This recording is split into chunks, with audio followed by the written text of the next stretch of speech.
Pemirsa, Polda Bali menargetkan kasus pembunuhan bocah perempuan berusia 8 tahun Angelin akan tuntas sebelum masa penahanan dua tersangka selesai.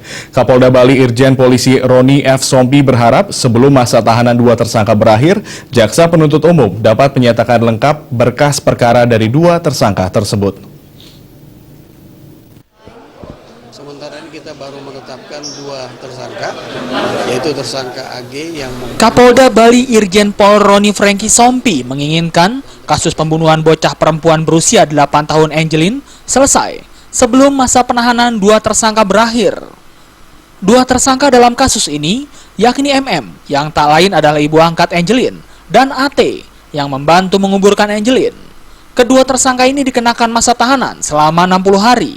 Sebelum berakhirnya masa tahanan kedua tersangka, Roni berharap penyidikan kasus ini dapat secepatnya tuntas dan berkas perkara untuk kedua tersangka dapat dinyatakan lengkap atau P21 oleh Jaksa Penuntut Umum. melakukan penyidikan itu dibatasi masa penahanan tersangka.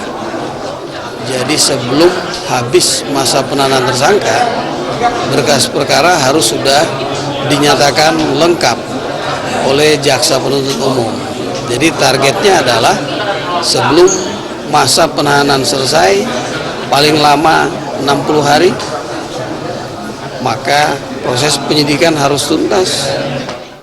Roni mengatakan pihaknya telah berkoordinasi dengan kejaksaan terkait kelengkapan berkas tersebut. Koordinasi ini dijalankan untuk memunculkan kesamaan pemahaman dalam penanganan kasus pembunuhan yang saat ini tengah menjadi sorotan publik. Roni juga menyebutkan kedua tersangka hingga saat ini masih dibutuhkan keterangannya oleh tim penyidik. Dari Jakarta, Vina Simanjuntak dan Ketut Sumadiase.